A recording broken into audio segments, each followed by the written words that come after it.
Hello and good afternoon. This is Philip Dunn, the program manager with the United States Black Chamber of Commerce, and I'm so excited to have you all here with us today for our Wells Fargo R3 Boot Camp. This is Retool, Restore, Recover. I hope that you all had a chance to register for all 3 days of the event. If not, you still have time. I'll share the information where you can register for day 2 and day 3. But I'm so very excited about this boot camp. We brought together one of our strongest partners in Wells Fargo to help us deliver this information. We also went out and sought out some of the best in class social media expertise, marketing expertise in Marsha Lynn Hudson. And so we're going to share a little bit about them. And I'm also going to share a little bit about the chamber before we get started. I want you all to meet your R3 Bootcamp instructors. These are some of the toughest people in the business, so they're going to whip you all into shape. So I'm really excited to bring them here before you all today. Marsha Lynn Hudson is our social media and branding specialist. She will start day 1, day 2, and day 3, getting our businesses back up and running. And so I'm really excited to have her here again with us. And then we also have a newcomer, Joseph R. Trimble of Wells Fargo. He is a business liaison and consultant and small business leader. So they're both going to, pack a 1-2 punch with us today. Marsha's going to lead off with some of the digital portion of the boot camp. So I'm really, really excited about that. A little bit more information I want to share. The resources and programming have been provided by the United States Black Chamber of Commerce, Community Economic Development Corporation in partnership with Wells Fargo. So I want you to know that we're constantly working to develop solid content, solid programming that actually helps our businesses grow, thrive, and succeed. So always take a look for that USBC CEDC logo on your programming. Next up, we just recently celebrated Juneteenth over the weekend. It was an amazing event that I experienced in Galveston. And then, of course, we had a virtual webinar in which we celebrated Juneteenth. And it's also an amazing event that you can watch. You can watch it on demand, or you can look for the replay that we will play at the beginning of July. So be on the lookout for our Juneteenth celebration event. We will be marketing and promoting that pretty soon.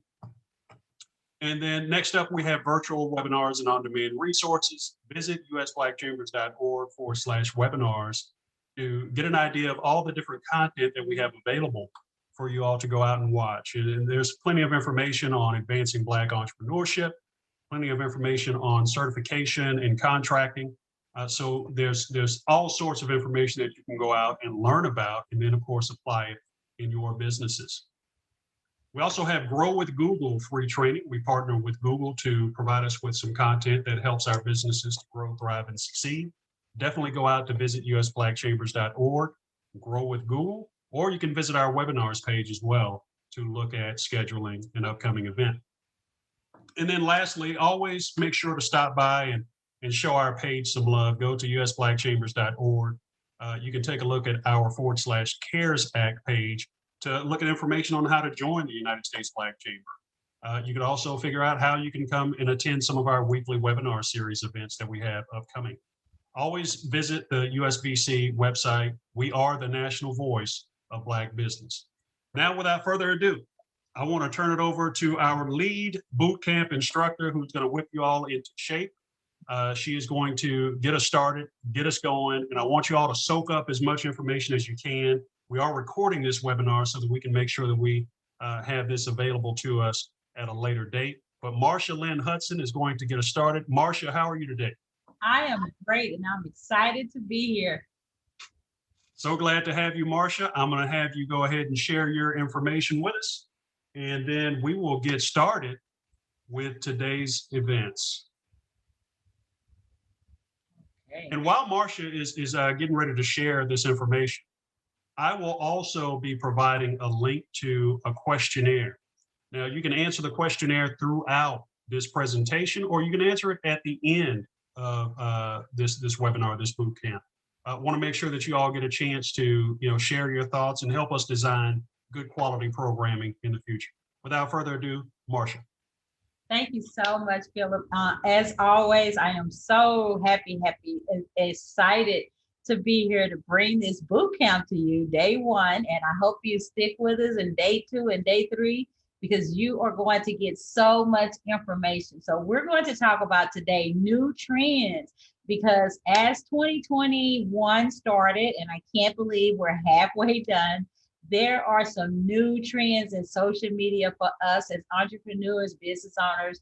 So whatever you knew or thought about before 2021, you have to think of it in a different way because things have changed. So we're going to look at the top 3. Of course, there are other sites for us to grow and thrive, like Philip said, with our businesses, but we're going to look at the top 3 for the time that we have today.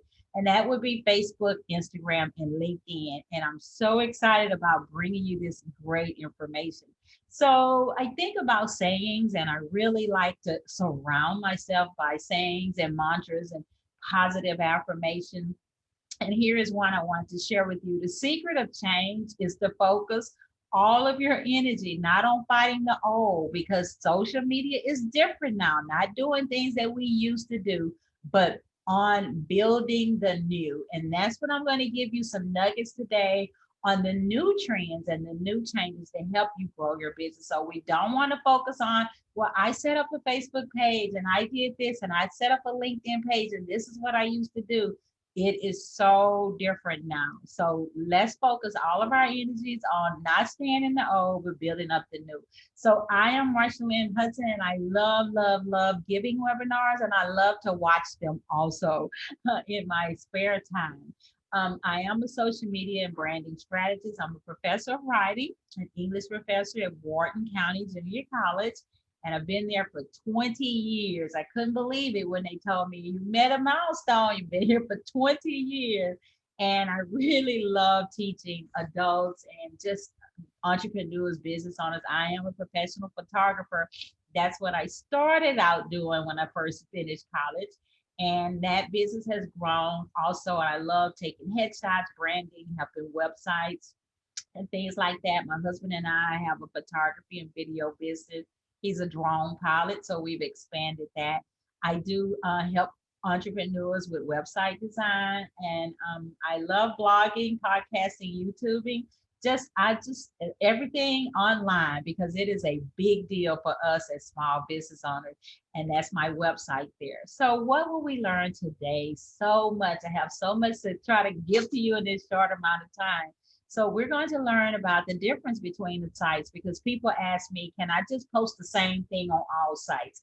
And they don't really like my answer because I don't want you to just post the same thing on all sites. So we'll talk about that a little because they are different and they do different things. New trends for 2021. There are a few new things that social media, the algorithms want you to do, and things that they don't want you to do. Which gets me to what to do and what not to do on social media. And we're going to look at that and how to engage, because social media is a two-way street. And I say it all of the time. Don't take the social out of social media. It's a two-way street, and we have to engage our audiences on social media. And we're going to look at the features that these sites have given us now, that they didn't even have these features a few years ago, like stories and reels and groups and things like that, the features that you can use to grow your business.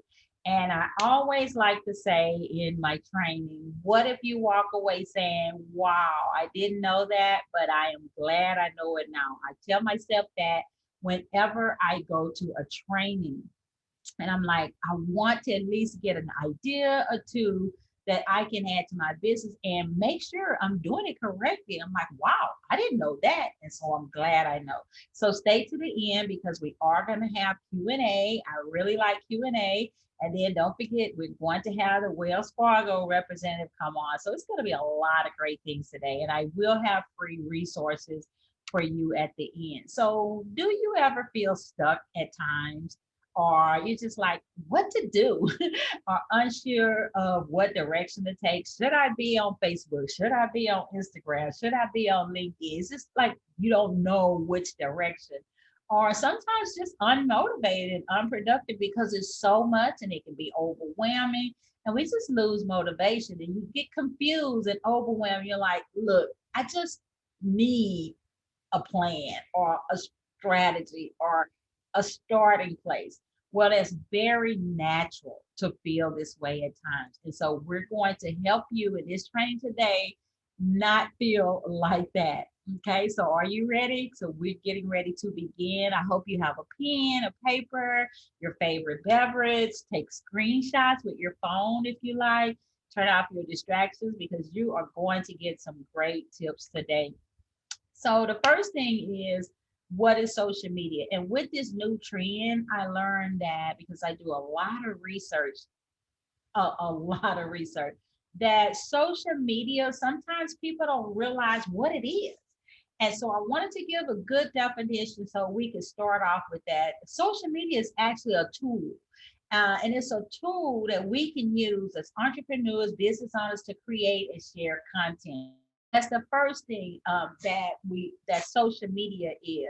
Is think of it as a tool in your hand to help you do the things that you want to do. It's also a tool that allows users to create videos, very easy videos now, and create a brand and an awareness about your services and products. Because if you use social media on a consistent basis, even if it's 2 to 3 days a week, because you don't have to be on every day, that's another trend. It used to be, oh, you had to post to Twitter several times a day. You had to post to Instagram several times a day. Well, now that's another new trend. It's about quality over quantity. You are busy. You're probably wearing a lot of hats, and you don't have time to be online all day. But you want to brand your business and create awareness. So it's easy now to be able to do that with social media. And it's also a tool that allows people to participate in social networking. And oftentimes, this is the missing element. This is the link that's missing where we will post the social media on Facebook or LinkedIn, Instagram, but we're not participating in being social and networking online. And we're going to talk about that. So keep that in mind. You can take a screen share for sure. Save your Q&A because you're going to have those. We have to first know what is social media. It is not from the onset. This is what it is not a place where we just automatically get sales and make money. It's just not. It's a funnel for social media. But the first thing is it's a tool for creating awareness so people can come to know you and then like you through your content and then trust you because you're consistent. And then the money comes in. So keep that in mind. So here's some top reasons why your business should have an active social media presence. Because people say, I'm too busy for social media, or I don't know what to do. Well, I will tell you this, as a business owner, a small business owner, entrepreneur, social media is just not an option. You need a presence on social media and an active one, or people will say, I don't know where to get started. Where you're here today, giving your time, getting some training, but there's so many places that you can go to get training. YouTube, just everywhere, blogs, everywhere. But you want to get that training because it's just not an option. And the good thing is with the new trend, you don't have to be on all of the time anymore to get noticed. People spend an enormous amount of time on social media. That's one reason you need to be active. Social media is just too huge to ignore. Billions, 4.7 billion people are on social media all over the world. Audiences of all ages. It's not just, it used to be, well, younger people like Instagram, or, now older people like Facebook, or these. No, it's not like that anymore. Everybody from all ages, they're on Instagram. From all ages, they're on Facebook. It's changed so much. And I'm so happy to be giving you these new trends. The targeting is amazing. You can target your ideal client. I started in my business as a photographer in 2000. And I remember we used to have to get postcards and flyers made and just mail them out. We didn't know where they were going. We just mailed them out, but you don't have to do that now with social media. You can actually target your ideal client where you want your information to go. And so it's wonderful. Another reason is you can brand your business with the features. And we're going to talk about the features, the stories, the reels, and things like that. And the biggest thing is social media will drive traffic to your website. Now that's where you start getting the money, because likes and comments, and I talk about it all the time, that's not where we get our money in the bank. It comes from the website, because when people visit your website, they get to learn more about you, your services, everything. They get interested, and that's when they either email you or call you or whatever. So we want to be active because of these reasons. So I would say, as we're looking at this and you're here, you would say, why wouldn't I be active on social media? Look at this. Why wouldn't I be active? So each channel is different, okay? You don't want to just post the same content. You might say, well, I'm busy. I'm just going to post and send it to Facebook, LinkedIn, and Instagram. Well, I will tell you this. You can cheat sometimes, but not too much. You can send the same content, but you don't want to do that too much. A new trend is you don't want to put the same content on all of your sites. What if you have audiences who are following all of your sites? And then if they think, well, she's just going to post the same thing to Facebook and Instagram, so I'm not going to go to her Instagram page. You don't want that. You want people to go. So I tell people that you can make content and then change it up for each site. Let's say you make a piece of content. Let's say you give 3 tips on something from your industry and you have an image. You put that on Facebook.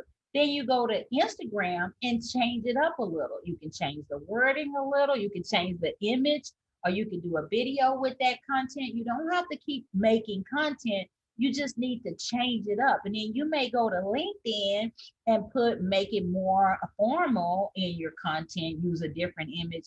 So you don't want to just put the same image, the same wording on each platform. And you can also use different hashtags.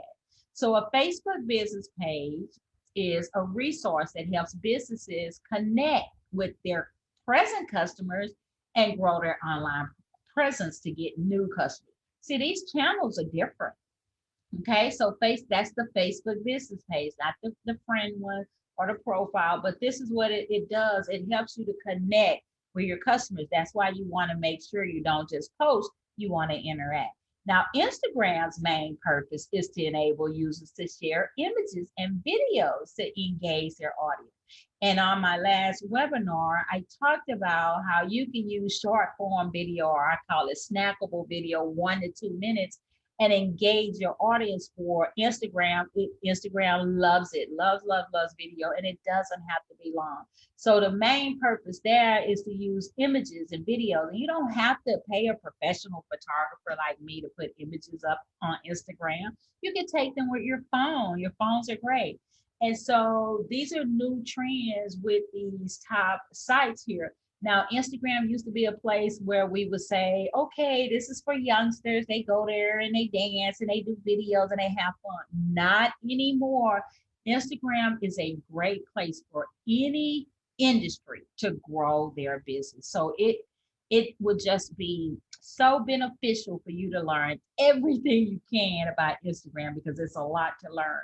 And then thirdly is LinkedIn. Now, LinkedIn, as you know, allows you to build credibility. Create a meaningful network through LinkedIn groups, establish yourself as an industry leader. So we look at these 3 and we think, okay, so one is to help me connect with customers and create an online presence. Another one focuses on me adding images and sharing videos. And then a third one focuses on me building credibility and establishing myself as an industry leader. So can you imagine if you used all 3 of these and you use them in the way that we're talking about and the things that we're going to learn today? Can you imagine what it will do for your business? Wow, a lot. So first things first, you got to do your updates. And if you hadn't done them in this year or whatever, the new trend is you have to get those updates on your social sites. And I always say take 2 days, which is 48 hours, because if we let more than 48 hours get away from us, we get busy and we don't do it. So with Facebook, LinkedIn, Instagram, you got to update your profile. If you have a headshot up there and it's from 10 years ago or 8 years ago, you want to update that profile. You want to update your cover page because on Facebook and LinkedIn, you have that cover page where you don't just need to have a picture on the cover page or the cover profile. You can change that and put your website on there, put your slogan on there. So I tell people your Facebook and your LinkedIn cover, that cover page, and definitely you don't want to be using just the default blue one. I tell them that that cover page is like a billboard. Think about it when you're driving on the road and you see billboards on the highway. Your cover page picture can look like that. It can have your name, it can have a picture, it can have your website, it can have your slogan. It's so important. You want to have a statement that tells your audience what you can do for them. You can put that. Now, for Instagram, we don't really have a cover page, but for LinkedIn and Facebook, we do. So you can have a statement of how you help your audience. We help you, and whatever it is, that can go on your cover. So it's easy to update it. You can make a new cover in Canva, which is canva.com, or outsource. I outsource, even though I can make it in Photoshop or Canva, I use Fiverr because I'm just too busy to do everything. So I outsourced to Fiverr and they made my cover for Facebook and LinkedIn. And so it's something that you want to do. Make sure your about, your description, and links are up to date. It's so important because the algorithms for those sites will help to push you out if you have updated. Now for Facebook, if you hadn't updated your about or your description, you're hurting yourself because it doesn't push you out as much. So take 2 days, update if you need to. So organic reach is diminishing, and organic reach is those free posts. When we pull up Facebook and post, that's a free post. Or we pull up LinkedIn, that's a free post. And so it's diminishing. And people were like, well, why? Well, it's the platform is so saturated now. And there's so many posts. And let's say you have 3,000 followers on your Facebook business page. And Facebook lets more people see on your profile page. But let's say you have 3,000 or even 1,000 followers on your business page. Well, they're not going to let all 1,000 of your followers see your post. So the algorithm has to decide who they're going to let see your post. And we're going to talk about that at some point in time in the 3-day boot camp. How is it that the algorithm is deciding who can see? And so it's diminishing. You either have to buy ads or you have to do certain things to be seen. So rather than just showing all of your content, the algorithms will show content that is relevant, which is something we will be talking about more so in day 2, because we're going to get more into content creation. So here is the biggest new trend, and it is storytelling. And if I can recommend a book, which I do not get any commission for this book, but I love it. I have it right here on my shelf. And it is called The Story Brand by Donald Miller. And it is a great book on storytelling for social media. And Donald Miller says in this book, storytelling builds brands. And he's so right. And it's not about selling or overselling or over promoting. It's about storytelling on Facebook, Instagram, and LinkedIn. And there's a way to do it that make people so interested in your content that they go over to your website, because that's where the money making machine is. And so it's about storytelling now. It wasn't like that some years ago. It was like, okay, let me post about this product that I have. Let me post about this event that I have. Let me post about that. And of course we do that. We should promote our products and services, but the main thing is the 80-20 rule. 80% of the time storytelling, posting valuable content. 20% of the time you can promote your products and services. And I will tell you this, if you do it the other way, the algorithms will not let people see. You may see 2 people saw it, 3 people saw it, 20 people saw it. So the new trend is storytelling. And we are going to get more into that in the other days on boot camp. But I do have a little bit that I want to talk about it today in case you don't make it, but I hope you do make it. So storytelling sells brands, and brands, when we create that know, like, and trust factor, that's when people buy. So here are the 6 buckets of content, which we're really going to get into these on tomorrow, about storytelling. And you're still selling and you're still promoting your business. It's just that you're doing it in a way that's not just this hard sale. Okay, buy this from us, or purchase this one, purchase this product or use our services. It's a different way of doing it. It's like the movies that are coming out. Those movies are storytelling. When we see the trailer and we see the ads and we see the commercials about them, it's really giving storytelling. And because they do such a good job, we can't wait till it comes to the theater to go see it. And storytelling works. Books that we read, things like that, they tell stories and we can't wait to see it. So it's the same for social media, but you're still putting your brand out there. You're still putting yourself out there, and you're giving great information, which creates interest in your business. So the first bucket is the about bucket. And like I said, I'm going to get more into it on tomorrow. So that's a part of your content that you want to put out there. Why you started your business, about your passion, why you love being an entrepreneur, motivation and inspire, motivating business owners or other people. So you're still putting yourself out there through this content, but you're not giving this hard sale. Behind the scenes, whatever industry you're in, you can take a picture with your phone behind the scenes and share it on social media, letting people know what you're doing to prepare for a client. Educate and inform. This is a big bucket where you give tips and you answer questions and you end problems. You're really still selling. You're just not doing that hardcore type that people say, oh no, they just want me to buy something. You see, videos. I can't stress that enough. Short form videos. I call them snackable, 1 to 2, 3 minute videos you can put up on your site. If you're doing YouTube, that's wonderful. It's a little bit more. You may have a 15-minute or 30-minute video. But videos work. And then promoting your products and services. And as you see, I made it the 6th bucket, because you don't want to go on Facebook, LinkedIn, and Instagram and just do number 6. You want to focus on 1 through 5 and 6 at times. So how will your page be ranked for visibility? Because that's what we all want. We want to be seen. We want to be discovered by the algorithm. And these are all new trends, guys, because I studied them in December.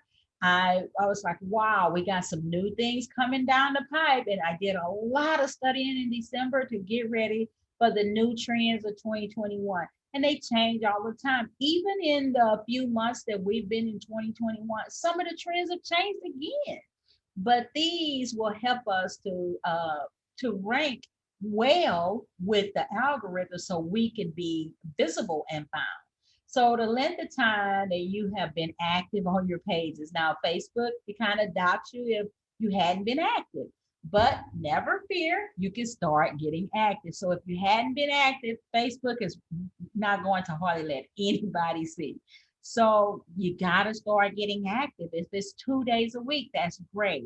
LinkedIn, Instagram, if you're not active on Instagram using your hashtags and using stories and reels, you're not going to get much visibility. So you have to be active. Meaningful customer engagement. If you are on Instagram and you're posting and everything, but you're not liking or commenting on other people's pages or messaging, then you're not ranked high with the algorithm. Same for Facebook. So you have to have customer engagement. And I'm going to talk about more of that in day 2 when we get into content. Today we're in trends. So giving valuable information via your content, you're going to rank high if your information is valuable versus promotional. And I can't stress that enough. Yes, you're in business. Yes, you want to make money. Yes, you need to promote your products and services, but you will get more visibility if the algorithms see that this is valuable content from your industry. Okay, tips tools, strategies, answering questions, ending chat, valuable information that help people, even motivational quotes, that's considered valuable because now you're giving valuable information that helps people in their lives and with their mental states. You see, so it could be for their lives or their businesses. Be, look at social media and notice how when people put sayings or quotes or business quotes or success quotes, how much traction it gets. Showing up consistently. These are ways to actually be seen more in this era where organic posts are diminishing. That's the free post. And so when I say showing up consistently, you don't have to be online every day, 3 days a week. It works well with 2 or 3 days a week. However, you must be consistent those 2 to 3 days a week. So why social media may not be working for you. And I've been having a few clients and they're like, okay, Marsha, it's social media that's just not working for me. And I usually ask them, let's see where you may be lacking in one of these areas, because social media is a tool. It's a powerful tool and it will create awareness. It will create visibility. It can drive traffic to your website and you can make money. It's a powerful tool. So if it's not working for you, you have to ask yourself, am I being inconsistent? Okay. It won't work for you if you're inconsistent. It just won't work. So you got to be truthful and ask yourself, am I being inconsistent? You might say, okay, well, I hadn't done anything really for a while. That's okay. Start, just start and move on and be consistent. Are you overly promoting instead of giving value? This is what I talk when people talk to me and they're like, social media is not working for me. It's one of these areas because it's a powerful tool. Are you over promoting? Is every time we go to your Instagram or your Facebook, are you promoting something that you're selling? Or, so that's another reason, not using relevant hashtags. I should give a webinar on hashtags. I may talk about hashtags before the boot camp is over. Hashtags are so important for helping you find people, being visible. The algorithms like them too. You can use them now on Facebook, maybe 2 or 3 hashtags, not too many on Facebook. LinkedIn, 6 or 7, Instagram, all 30. All 30. Use all 30 on Instagram. You take away one tip, that's a good tip. Instagram likes for you to use all 30 hashtags, all right? So think of it as 30 opportunities of being found, okay? 30 opportunities of being found. Facebook hasn't really gotten into that, so you don't want to put 30 on Facebook. They're going to dock you. Maybe 2 or 3 at this time. Who knows? It may change. LinkedIn added a hashtag. I remember a time LinkedIn didn't even have hashtags. Maybe 6 or 7. But hashtags are relevant for getting you visibility and the lack of engagement with your followers. For instance, let's say you are posting to your LinkedIn page, and I really like LinkedIn for Business. It's a great business network. And you are not engaging with your followers. Let's say you have 700 to 2,000 followers or whatever, but you should take a day or 2 and decide, okay, I'm going to go in and I'm going to engage with 10 followers today.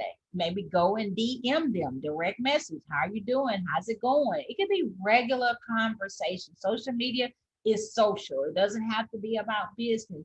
But like or comments like, well, I really like that post that you put today.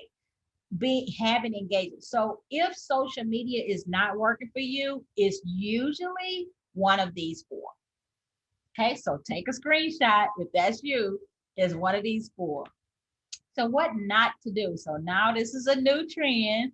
What not to do on social media, boosting a post is not going to be profitable. And then, so if you've been boosting a post, Facebook were like, boost this post, boost this. And if you hadn't noticed much, you may get a like. You may get a like because you boosted it. But boosting a post is not profitable. So you can save your money and do a Facebook ad. Being salesy and overly promotional. This is what you don't want to do on social media. I've been talking about that. Sending people off the platform. Okay, so it used to be we put a YouTube link on Facebook. They click the link, leave Facebook and go to YouTube. Facebook doesn't like that. They want people to stay on the platform. So then people say, well, okay, Marsha, well, How do I talk about that link if I have a video? Well, do a video and talk about, be sure and head over to our YouTube page or embed the video, just not the link. I'm telling you, this is a new trend, not the link. You do not want to cause people to leave the platform.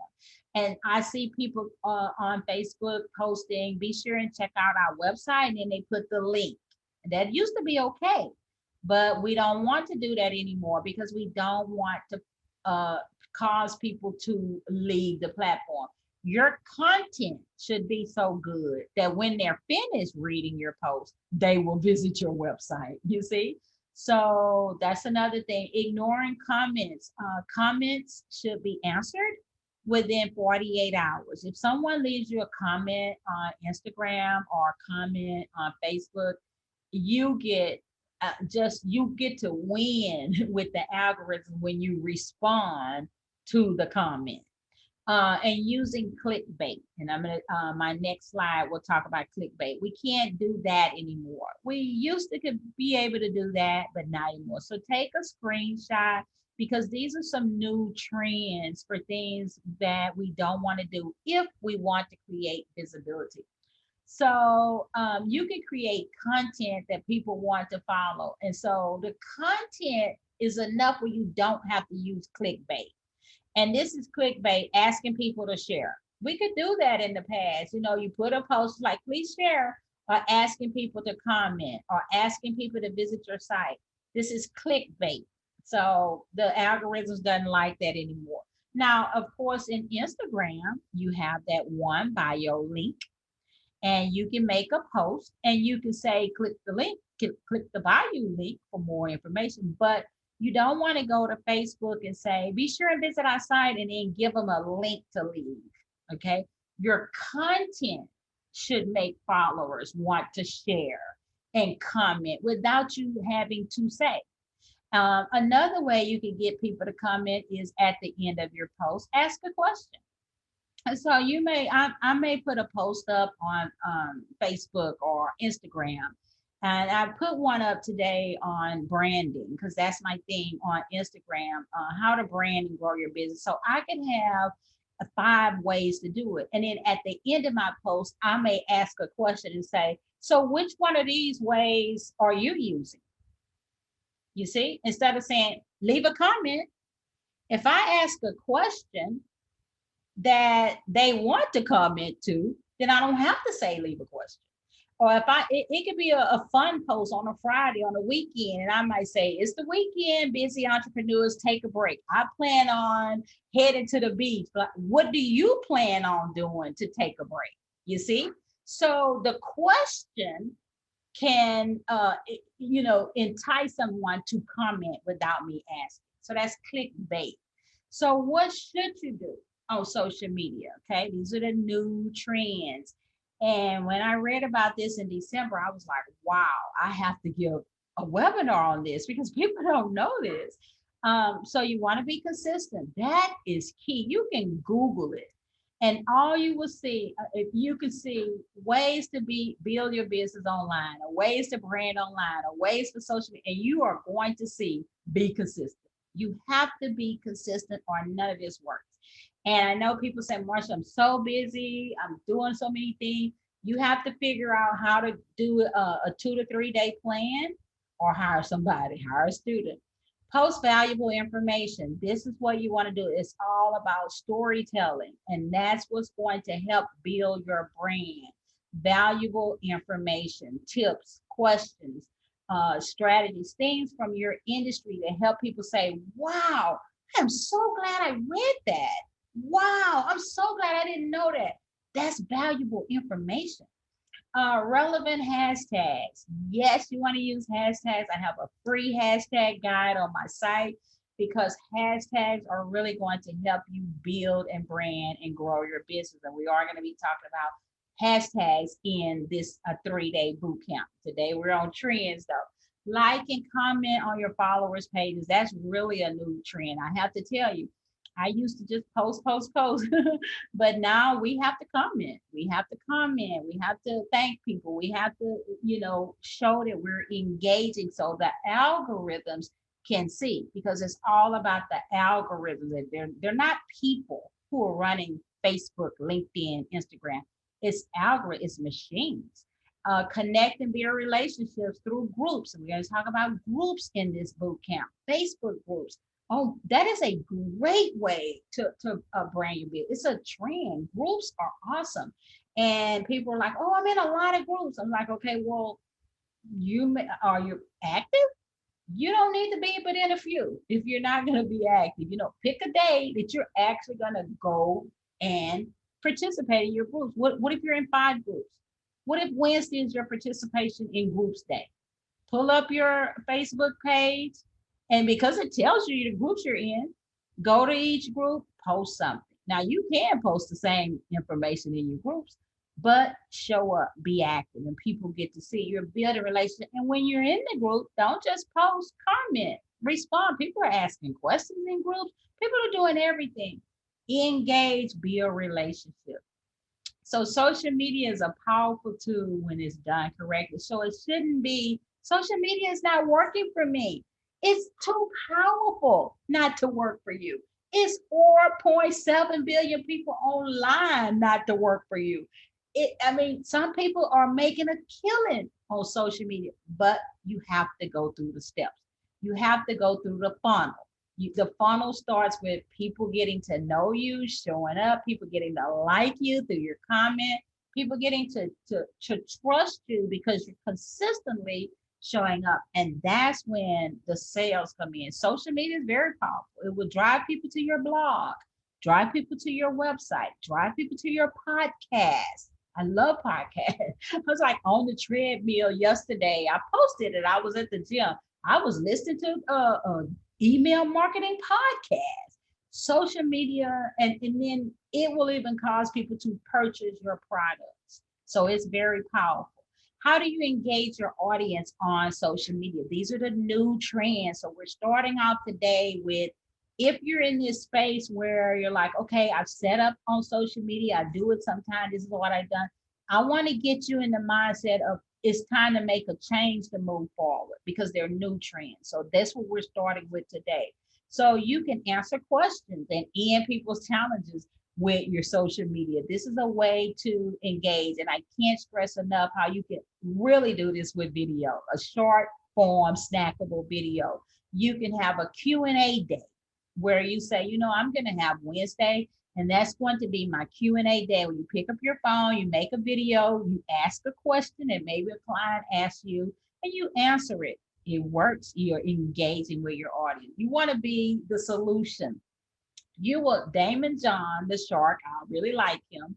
He says you will never go out of business if you solve people's problems. And it's true. If you have a product that solves my problem and is good, you're not going to go out of business. Think about restaurants that you like and you're hungry and you want to go somewhere nice and it's good.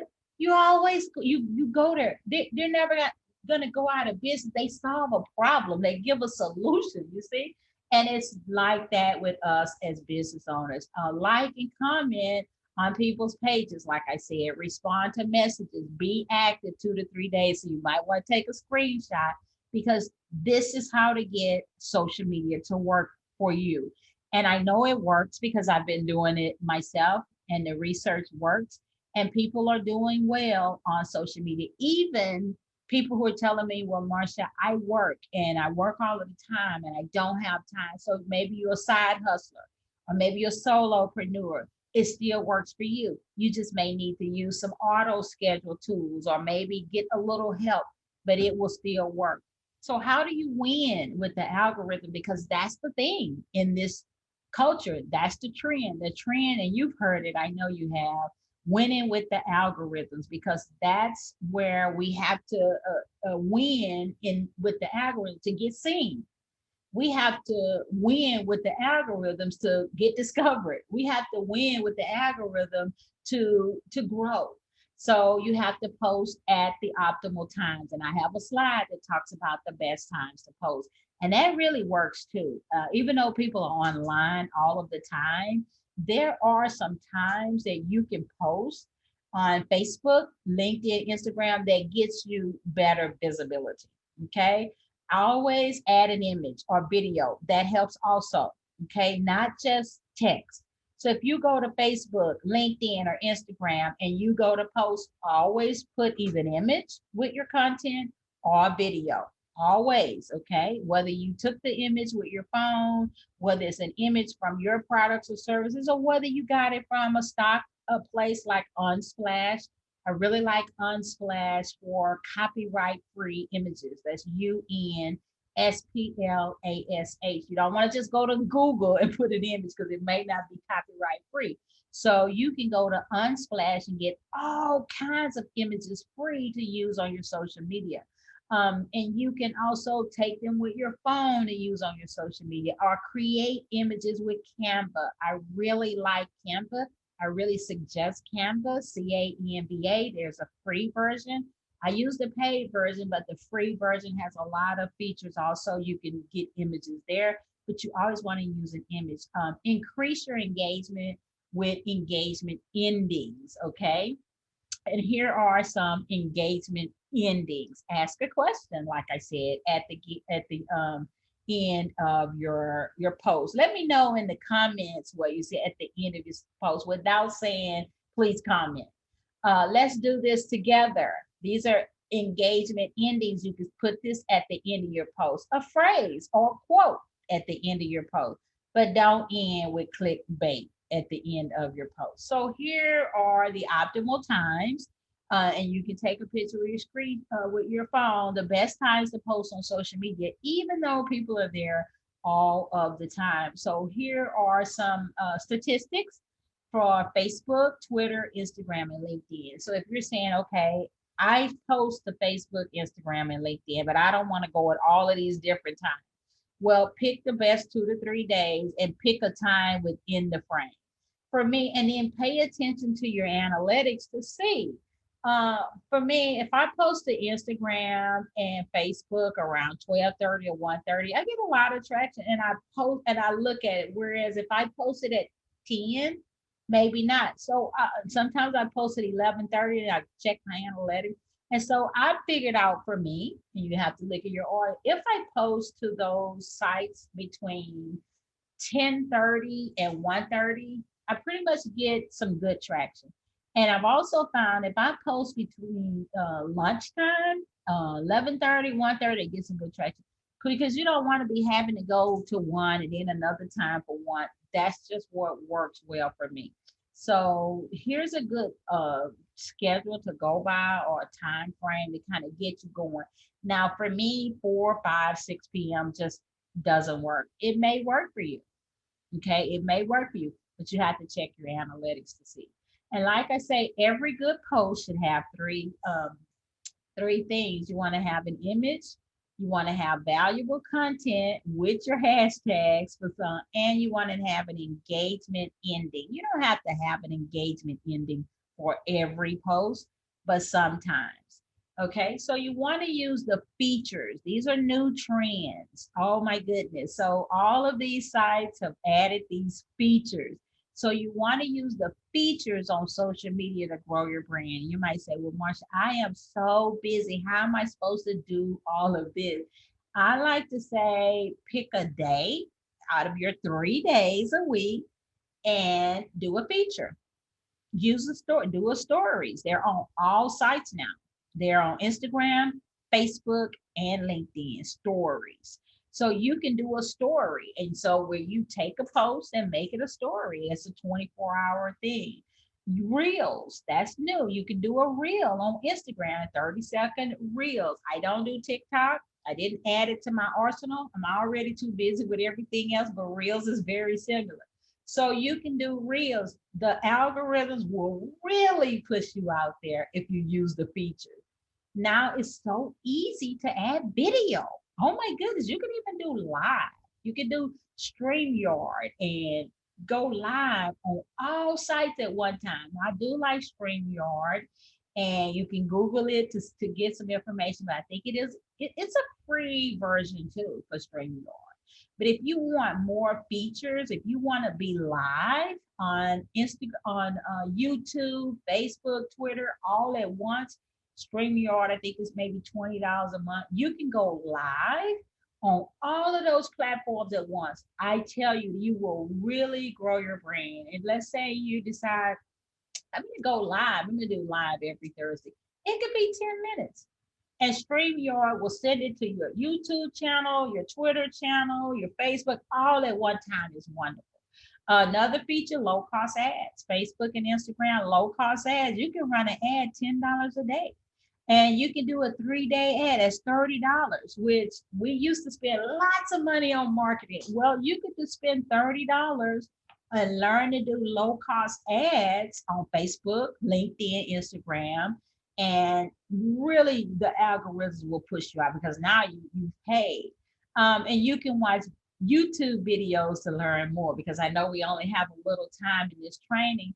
But if you're thinking, well, how do I learn about these features?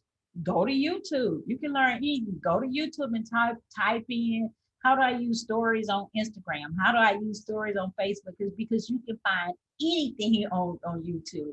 How do I use Reels? What are Reels? How do I do low cost ads? All of this you can find in what I call my learning and thinking time, because I do spend a day every week, whether it's at Starbucks or the bookstore, where I actually get away from this computer and go have thinking time, learning time. I may watch a 20-minute video, or I may listen to a podcast. But if you don't know how to do some of these things, have what I call thinking and learning time. So we're getting to the end. I have a bonus tip for you. So you may be busy wearing a whole lot of hats. You can schedule your posts. You can schedule your post. And this is a really good trend, because this one is new. Facebook and Instagram is called Facebook Creator Studio. And when I can't post live, I actually use Facebook Creator Studio. It's free and it's a scheduling tool, and it's wonderful. And once again, you can Google Facebook Creator Studio and learn about it. So Facebook Creator Studio, you sit at your computer, you pull up your Facebook Creator Studio, and you link your Facebook and Instagram accounts to it. And so now, because you know Instagram is a phone app, you can post from your computer, your laptop or your desktop, from Facebook Creator Studio, and it can send your post to Facebook and Instagram. For instance, you pull up Facebook Creator Studio, you click on Instagram, the Instagram link, once you put both of your accounts there. And then you can type in your content, you can pull in your image that we talked about, and your hashtag. And then it could be a Saturday or a Sunday when it's not your optimal time.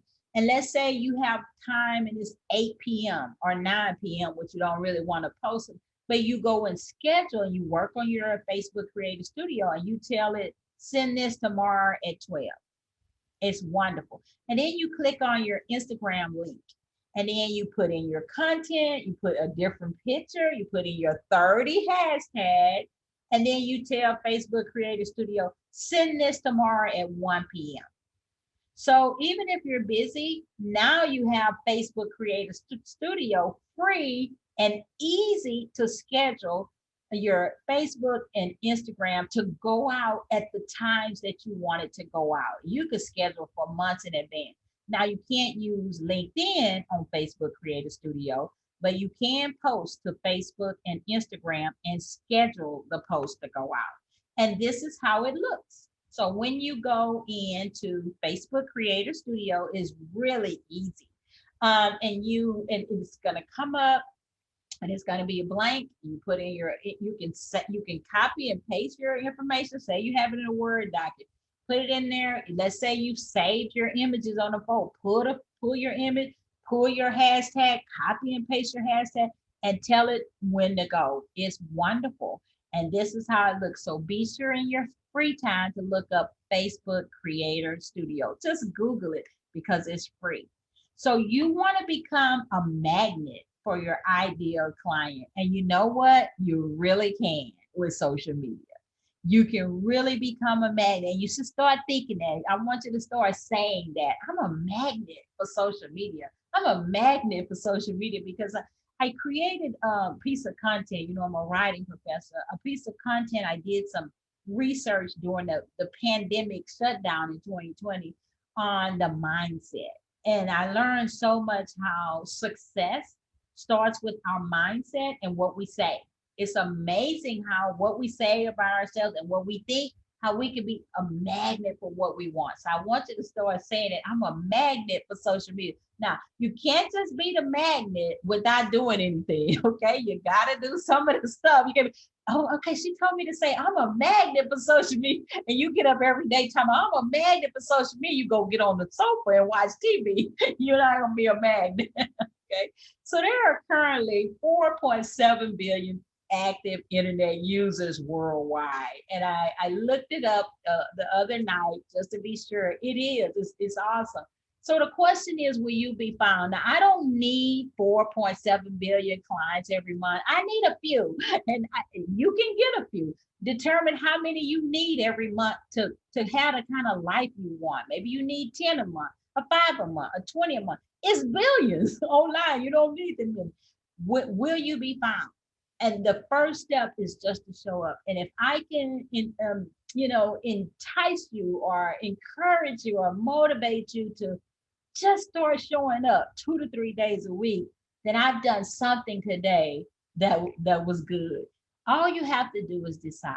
We can't keep putting it off because I always say take 2 days to do whatever you're going to do. Whatever you learn from a training, you picked up one idea, you say, you know what? I'm going to start doing that one thing. Start it in 2 days because life happens and it gets away. You look up, it's a month. And so all you have to do is decide. So in day 2, which is tomorrow, I'm really excited for boot camp. I'm going to be talking about content. I talked today about trends and how to get out there. Well, now once we get out there, people are going to need to like our content and be interested in this. We're going to talk about so much 6 buckets of content that people are going to be interested in. So we made it, yay, to the end. And I am so glad that you guys joined me today. And I hope to see you next 2 days. So saying yes to success. It was social media, and feel free to connect and be social with me. I have a free online branding course that I uploaded for you guys. And of course, my strategy workbook, it is free at my site. So you can go there and take that online course. It's great too. It's free. Take it this evening, get you some dinner or take it tomorrow. But thank you guys so much for joining me. And so now we are ready for Q&A. Wow, Marsha, again, I'm amazed at how much amazing content you shared with the group. And you even gave away some very valuable nuggets of information in this presentation. So I'm surprised at that. There's 2 things I want to share with the audience real quick. And Marsha didn't say this, but she said it last week. Is 2 quotes that just stuck with me. The first one is, it's not called business media, it's called social media. And you have to get social with your customers in order to connect with them, in order for them to know, like, and trust you. The other thing that she said that really stuck with me is, if you're too busy to post, you're too busy to make money. And, when you really think about that, it's like in some instances, all you have to do is let these folks get to know you and your businesses, and they become instant customers, and some of them become lifelong customers. And the last thing I'll share before we get to the Q&A is that, how did I find Marsha? I went out to social media, and I know several social media experts. Marsha rose to the top simply because she practiced what she's giving us today. So I think that that's very important to make note of. And so Marsha, again, I thank you. I want to get to the Q&A. I know you have to go. Thank you so much.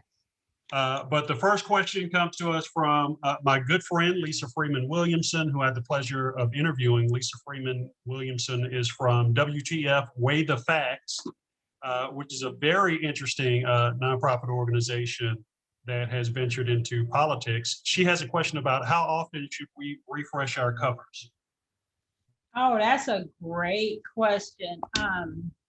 As far as your profile image, just your headshot, I would say every 3 years, no more than 3 years, unless you drastically change. Okay, let's say maybe you were wearing your hair one day and now it's different now, so you want to update that. But if you hadn't changed, you don't want something you hadn't had for 7 to 8 years, but you want to make your profile to look the way you're kind of looking now. The cover that cover for Facebook or LinkedIn, I would definitely say if you haven't updated that this year, I would definitely look into that because it's changed. A lot of times on LinkedIn, people would just have a cover with a picture or the blue default one.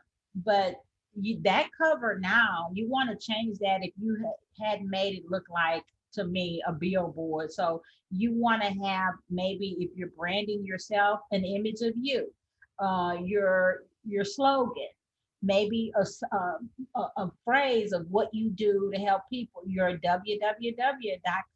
All of that should be on there. So if that's not on your Facebook and your LinkedIn, change it now. Either create it in Canva or hire someone for Fiverr. You can go to my LinkedIn page and see an example at Marsha Lynn Hudson where I had to go in and change mine. I was like, wow, I didn't know that. And I went and changed it and put my slogan, put my freebie up there, my .com up there, because I just had a picture. Great answer, and thank you so much for giving us that response. I have another question here. Is there a site to visit for relevant trending hashtags? Oh, that is a great question too. Yes, I like Hashtagify, and it's HASHTAGIFY,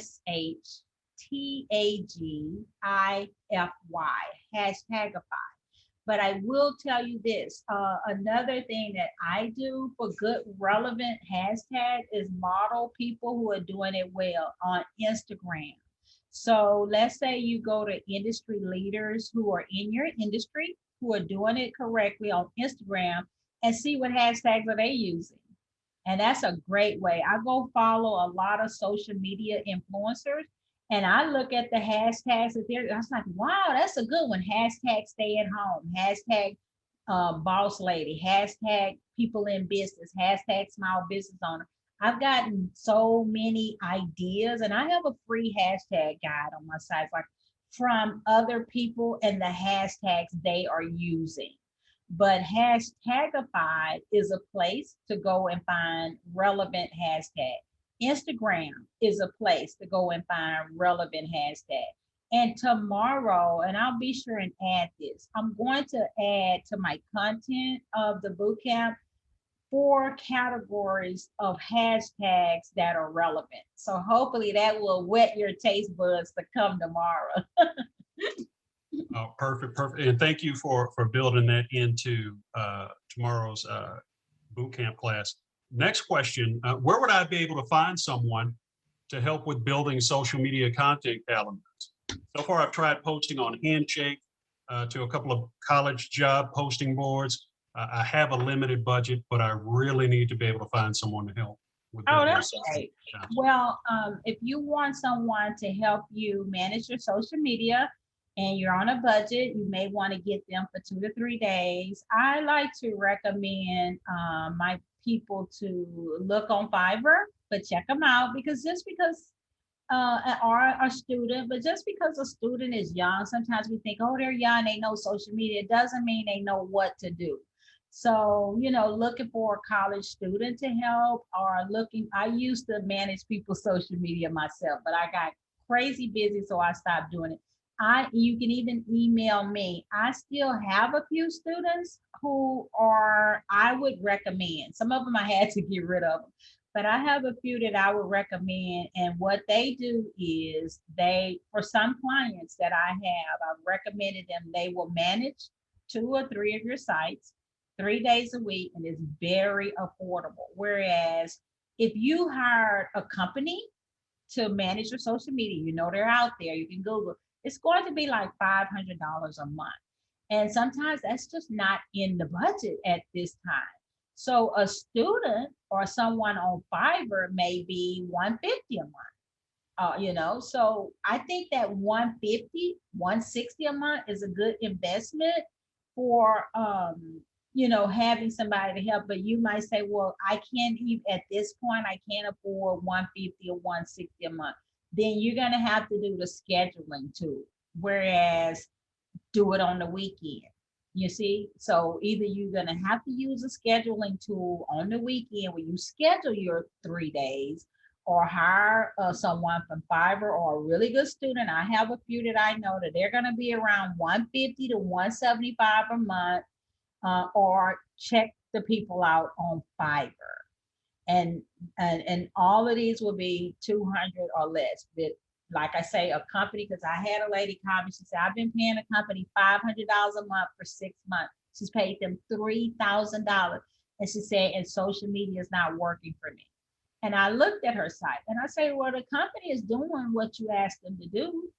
They're posting, but it's so much more than posting.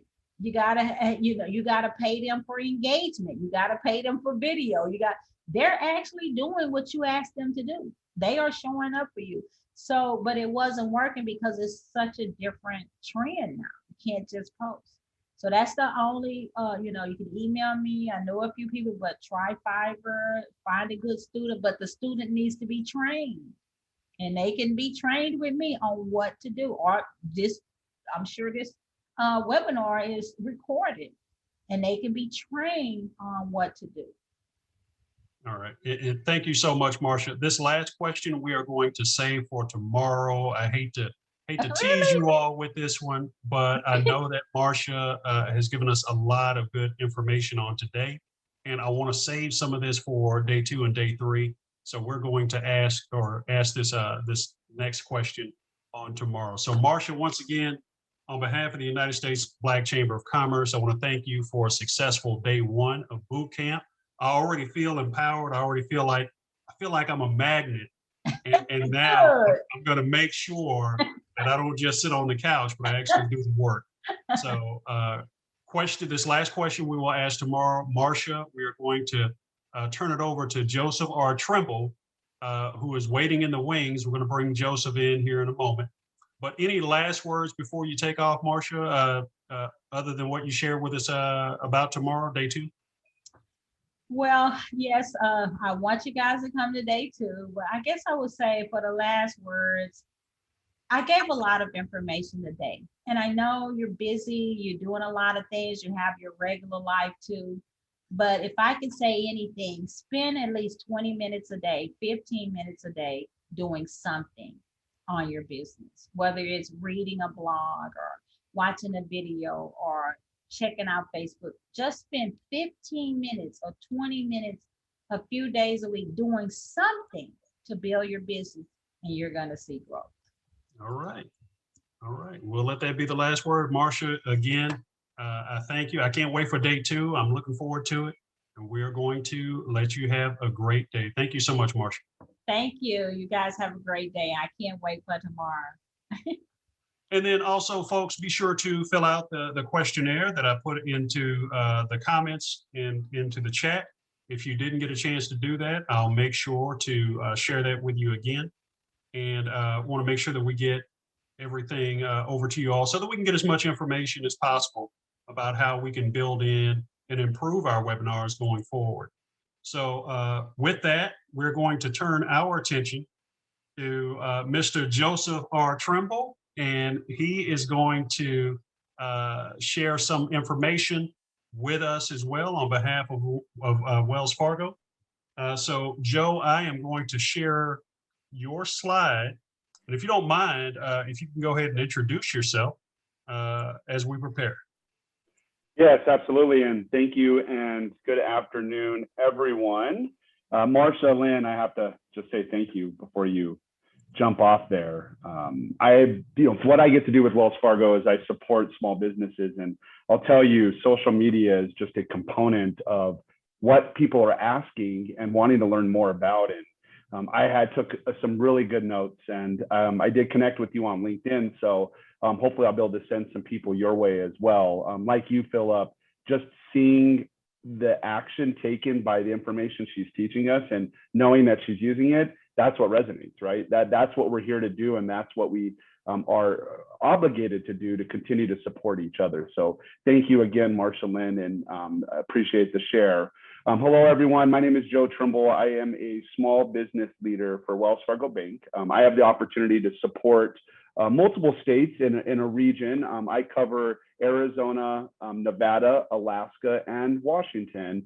And my primary role is to support small business owners like all of you.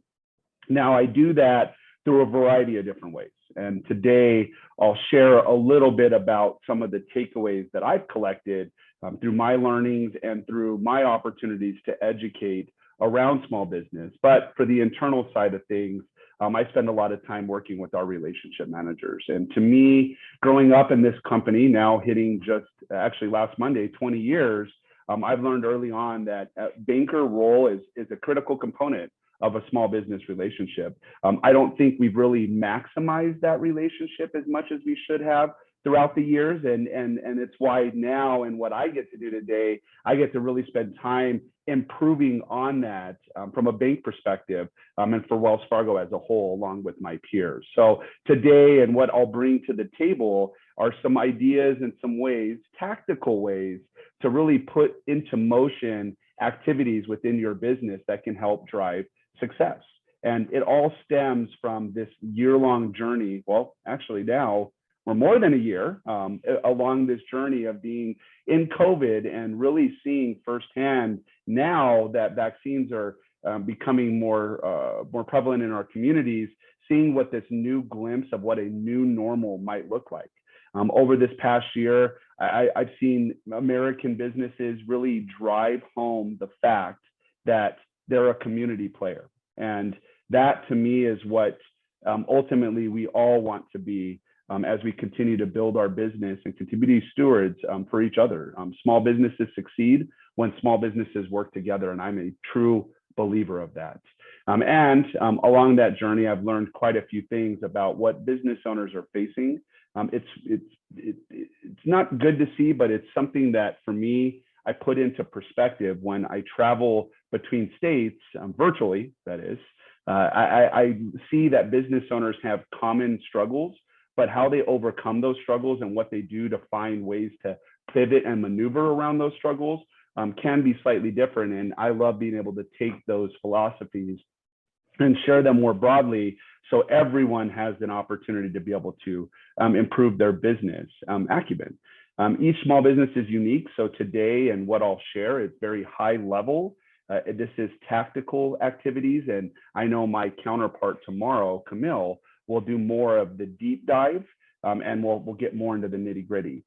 Also, the network component, what we just did with Marsha Lynn, it's about growing and benefiting from each other. And I am on LinkedIn, so feel free. You can find me as under Joseph Trimble. Would love to connect with any of you and spend more time getting to know you and your business. And so for today, we'll start with some insights as I build out these ideas. And remember, this is me learning from business owners firsthand and just translating this information into components that can become tactical for your business. And the first one I'd love to start with is always thinking about a customer-centric approach. As with all things relating to your business strategy, when looking for insights, the customer should be a primary consideration for anything that you do within your business. Focusing on insights, which I'll share a little more about in just a second, will help you identify their experience and how you can impact that experience for your business. I heard this quote from a business owner that I have a chance to work with at Daily Automotive, and he says it's not about what you want to sell as a business owner. It's about what people want to buy. And that hits home for me because for the time we spent in COVID, we learned that people and how they look at our businesses has changed. For instance, I think about this in a way around how do we revise our message?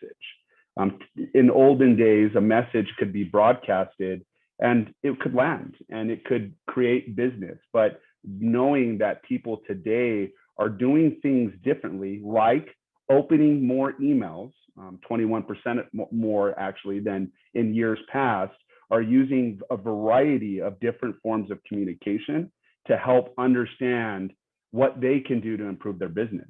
I look at this and put these into action. It's first about continuing to offer basic information to keep your customers up to date on how your business is changing. Marsha shared with us some great ways to do that on social media. There's a takeaway. Have you and can you spend time putting out there on your social media platform some of those ways that your business is continuing to evolve?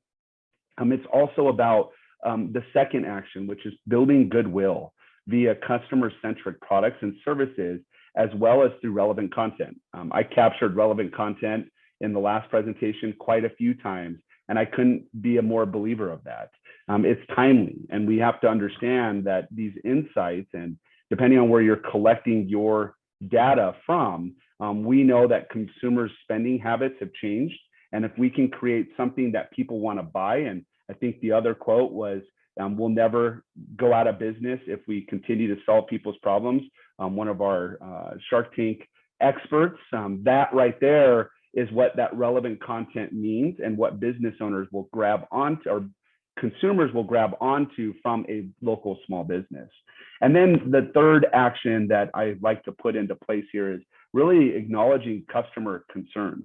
We call this the customer journey. And one thing I'll challenge all of you to do, if you haven't done it yet, is actually become a customer of your business. I know that sounds silly because you've obviously grown your business, but have you actually started from the beginning, like a new customer? So learning about what your product is, to buying your product and how that facilitation occurs, to the supply chain and the shipping and how you get the product to that customer, and then actually use of the product, and then collecting that information not only from yourself, but from others around you. That's what builds that journey, and that's what keeps customers coming back to your business. One thing that I will tell you to avoid is don't go too far off of your brand. What can happen, and what I've seen from at least input data that we've received, is that it can come across fake.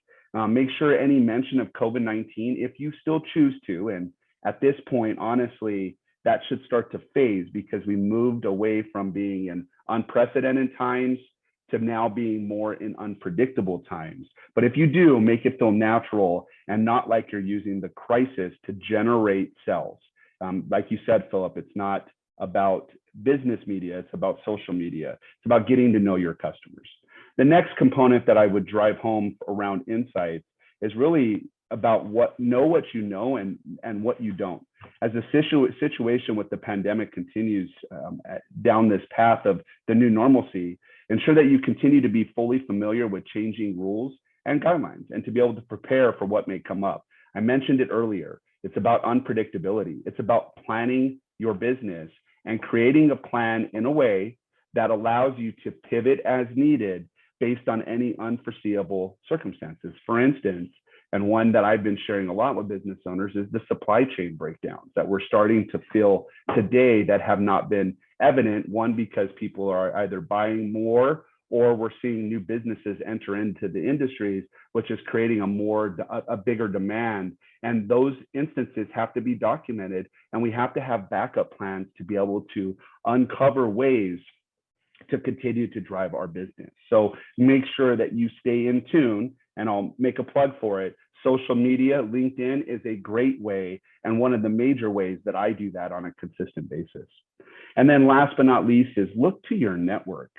This is that LinkedIn component.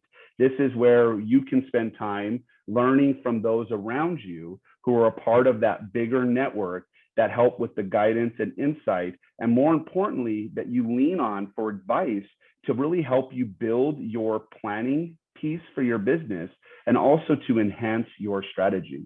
Your network can be close enough to align with your goals, but also, and I love this, also be objective enough to provide sound insights. When we look at how we improve efficiencies, there are truly 4 things that I'm helping business owners do today, and this is coming straight from me utilizing my network to help drive this in businesses.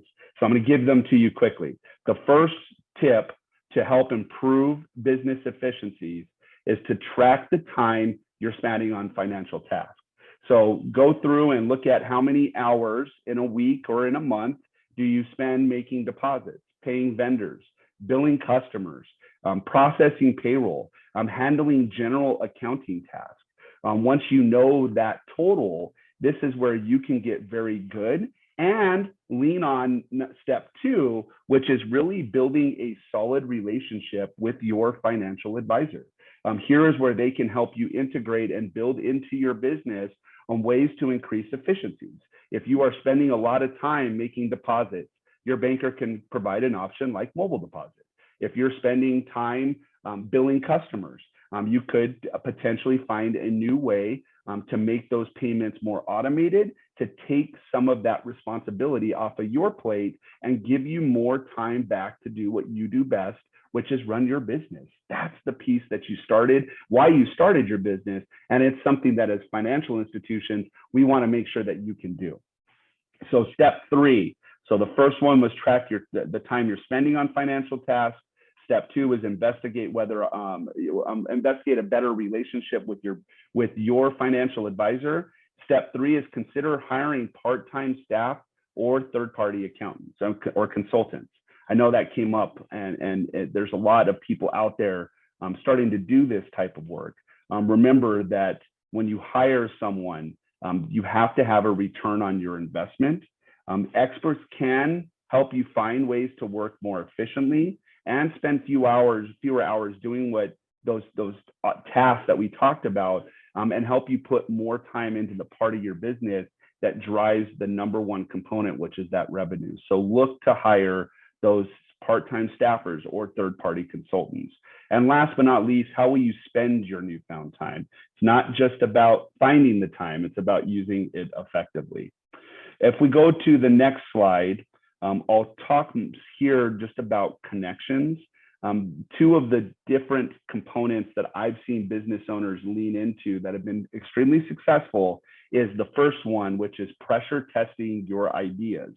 Going back to your network, when Marsha shared with us that part of what we can do is reach out and get to know those people in our network. Once we've built the social component and feel comfortable that that person could offer us some guidance or advice, we can ask them for help on ideas that we are running through our business and help us test the strengths and the weaknesses to prevent any future pitfalls and to really enhance that business idea.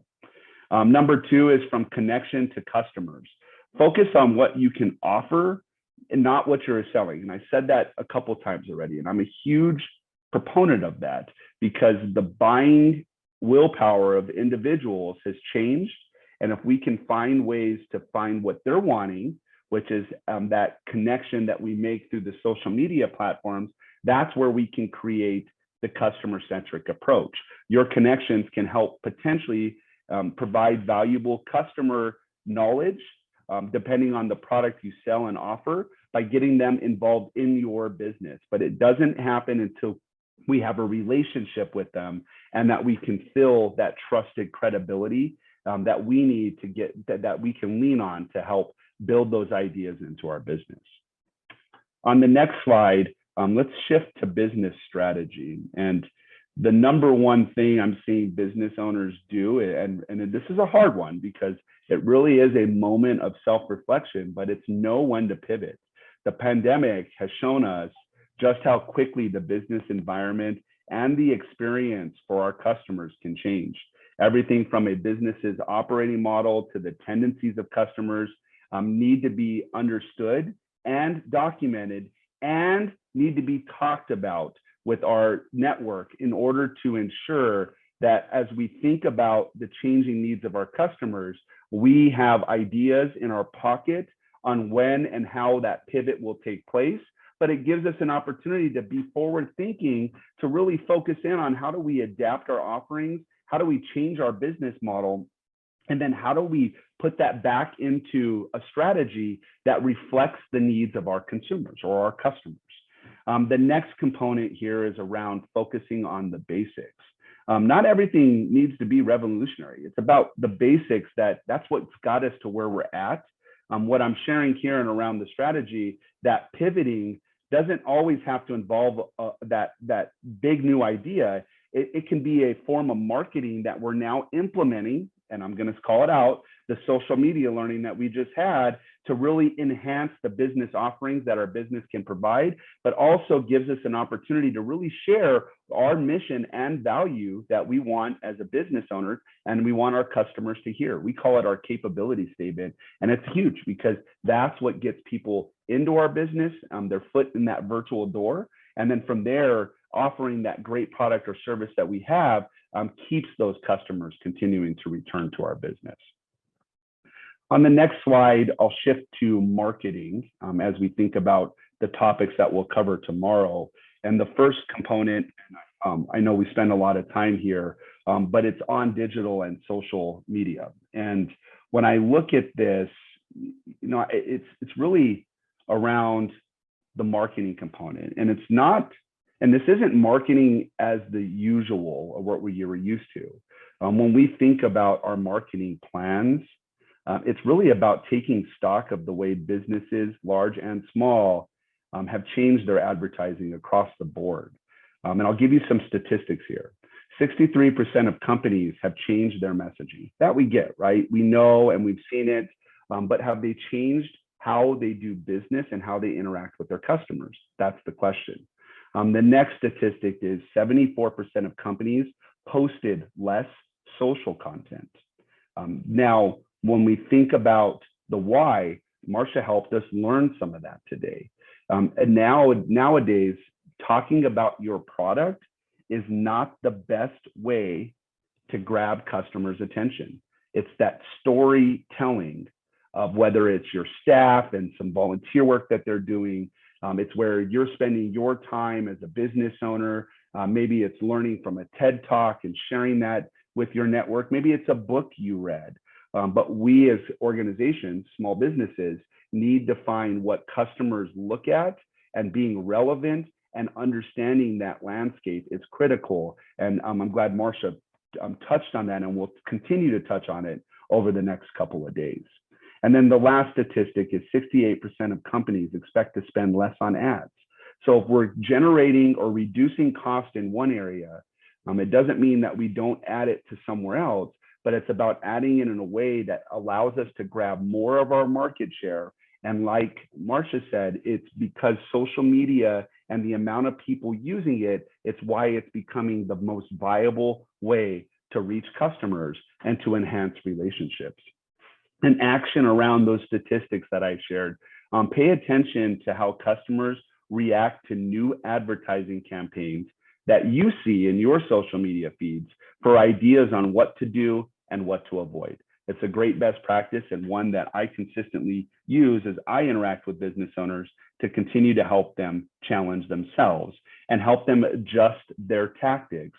And this is that second component of what we do when we think some social media. It's how we distribute our message and what we want people to walk away with. Some actions to take: widen your target market. With more people researching products, you don't want to miss an opportunity by casting a more narrow net.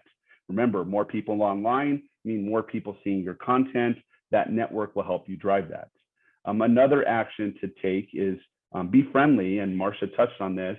We want to help each other, and it's a two-way street. If it feels one-sided, it's not going to work. That's the good knowledge we know about any relationship. And then third here, around adjusting tactics, it's about going to your customers and learning from them what placement of ads works for them. And this is something we can do with our friends and family. This is something we can do with our mentors. Do we know how people today want to receive information? The good news, and what we do know, is social media is very popular right now. But even then, and I'm glad that this boot camp will concentrate on what that content looks like, that's the piece that we want to make sure that we are hitting what customers want from us. Remember what I said earlier, it's not about what we want to sell, it's about what they want to buy. And that's the component within the social media piece that we need to really make sure happens. And then last but not least, and I think it's worth saying, don't push a purchase, which can make your customers feel a little like we're too aggressive, especially when people are already in a mode of buying. We talk about this in sales tactics, but let your customers engage you. Just ask questions and be curious. Learn from them. It will get you more business in the long run. All right, let's go to our last slide, and then Philip, we'll turn it to some questions here. But for me, and being in a banker, it wouldn't be a presentation if I didn't offer up guidance around capital considerations. And yes, I know that our retooling toolkit that I'm sharing with you today provided a lot of strategic activities, but I'm a huge proponent that this should and can be a part of your strategy. And why I say that is because it's very different than what it used to be in the past. You could walk into a bank, talk to a banker, potentially apply for a loan. Yes, that still works, but there are so many different community avenues that we could travel down today that I want to make sure that you all know are out there. One of them is, of course, continuing to lean on what we call grants. There are a lot out there, and I know the USBC will continue to help drive that knowledge in these forums, but leveraging grants and identifying and having conversations with those mentors, with your network, with your relationship manager at your financial institution, by continuing to ask them for what they know. That's that learning component that I don't feel enough of us are continuing to do. And it's the work that I'm continuing to make sure is very important to Wells Fargo, and more importantly, very important to my team, because they would be the ones who are interacting with our customers as they engage us at our branches. And then, of course, be proactive. These don't come to you. That's the ask that you have to make. And that's the step I'll leave you with, is continue to be that business owner that got you where you are today. You wouldn't be in business if you didn't have the necessary skills. It's just not doable. I grew up in a family of small business owners.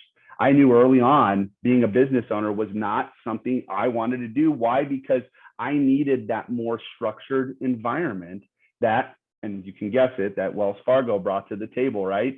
But being proactive is still the nature of the game. And if we continue to lean on those resources, we'll continue to grow who we are as people, and we'll continue to grow to a place where we can shift our perspective more frequently without this feeling of uncertainty. And that's where I'll leave you with, is that knowing your customers will give you more intimate knowledge of how to meet their needs and to help them have a better experience. If we go to the last slide, I'll leave it up on the page while we take any questions. And Philip, I'll turn it to you to see if I missed any in text chat. But we do have a plethora of resources available. We're actually doing some work behind the scenes to really enhance the resources we have. So on the screen in front of you is just a small example of what we currently offer. And there is a link, and I don't know why it didn't hit the slide, Philip, but maybe I can email it to you quickly, and if you could drop it in our text chat maybe tomorrow. But what we're trying to do is find the right content for the right type of business owner. So you will see more in this space, and more offerings for women-owned businesses, for business owners who are veterans, to business owners who are disabled, and to business owners who are diverse. That's our passion. And to me, that's what keeps me doing what I want to do every day, and that's continue to serve small business owners, because I know how valuable you all are to our economic conditions. So Philip, I'll pause there and turn it back to you, sir. Joseph, thank you so much. That was a great presentation, lots of great information, and lots of great examples that you shared for a lot of our businesses that may be encountering some issues coming out of COVID. I know that even some of the larger chains have experienced some supply chain struggles. Here recently, I think I saw where Wingstop is making sort of a shift, and they're going from not just selling wings, but to thighs, right? And so I wonder if you can give us some more practical examples of, things that small businesses can do. Another example I saw was a vodka maker who vodka or tequila. She started making hand sanitizer during the pandemic. Well, what are some of those other things that you've seen businesses do? So I've seen quite a few actually. I love the two examples you gave. One other that stood out to me during this pandemic that one of my business owners took it upon themselves. So they realized early on that they had a large space. They were a manufacturing company, but because of supply chain challenges, their production of their product was not as needed as what it was in the past. And they had tons of space that they weren't using. So they were very tactical and went out to their local chamber and actually asked if there were businesses who were trying to find spaces to leverage, to be able to build and function their business without having to make a substantial purchase. We saw this in kitchens. So this business owner ended up segmenting their warehouse in half and created 4 bays for restaurant owners to cook food and to be able to get their business onto platforms for delivery. And we usually see you have to have a restaurant, you have to have sit down. Well, COVID said you can't do that. So what did they do? They found a way to still make their food. They didn't have customers. Their food went out for delivery. And this business owner not only supported 4 additional businesses, but also kept their business earning income and when their business wasn't because of the manufacturing side. So went to a completely different side of the business and still functioned and still was successful in what they did. Yeah, I've seen, I think that's called, or it's a concept called ghost kitchen or You got it. something along those lines. And I've seen it work even outside of the pandemic, right? Where you're trying to reach a new market. So you set up the ghost kitchen and then you sort of expand in that market just from that area, delivering food, et cetera. So that's an awesome idea. I've got to shout out some people, Joseph, that say that they are Wells Fargo deposit holders, customers. I got to shout out Sonia and I got to shout out Erica Barnes. They're both big fans of Wells Fargo. So I definitely want to shout them out. Another quick question I had, you gave us 4 tips. You talked about tracking the spending of financial tasks, but then that second tip was building a solid relationship with a financial advisor or a banker. Now, what we saw with the pandemic, we had a lot of the programs come out such as PPP and EIDL, and those who were successful in getting funding, the number one thing that they said was that they had a relationship with a banker. Yep. Can you tell us, really drive that home a little bit more for us? And this is what I was sharing when I talked about that network. If you don't have a financial advisor as a part of your network, if you're not following them on social media, if you're not asking them to follow your business and offer you advice, that's the piece I started with. I think today and what we learned throughout the pandemic is how we can benefit each other. Of course, on our end, as a banker, our goal is to build relationships. On your end, it's to make money and to build your business.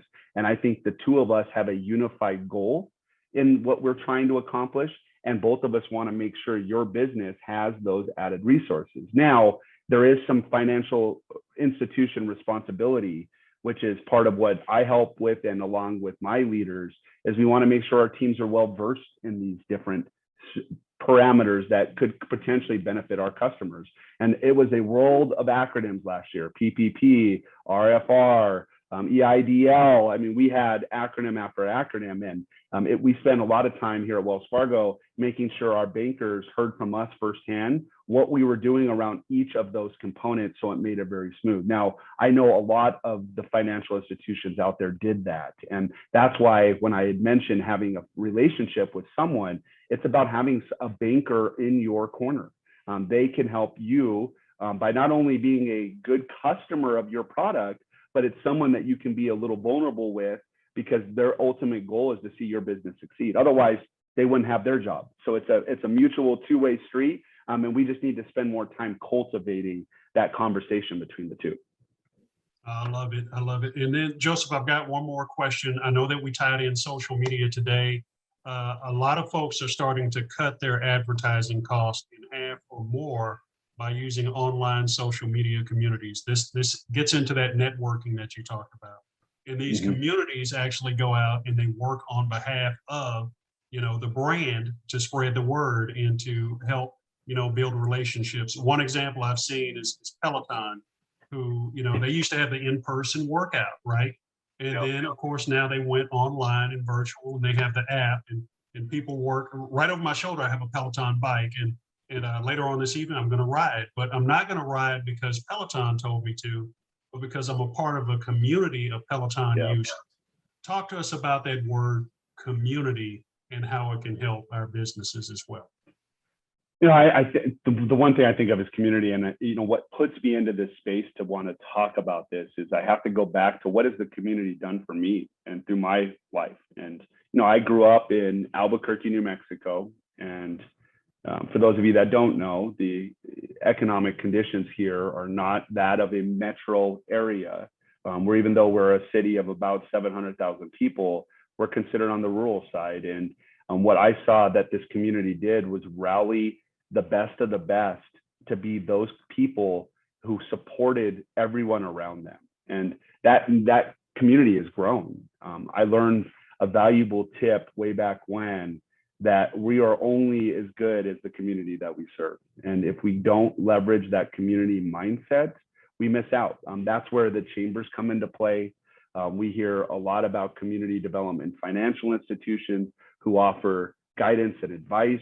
I know our chambers are a big conduit of that. They bring a lot of that to the table, but it even goes beyond that. I mean, there's a lot of people investing their own time to spend with you all.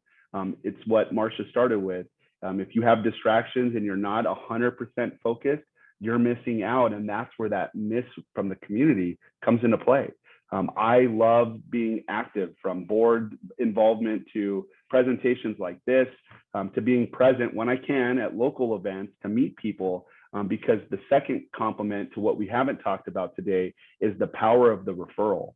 And I think that's the piece that will bridge us to the future if we can work to connect people. Like I had shared with Marsha, I have customers that I'm already thinking of could benefit from her skill set.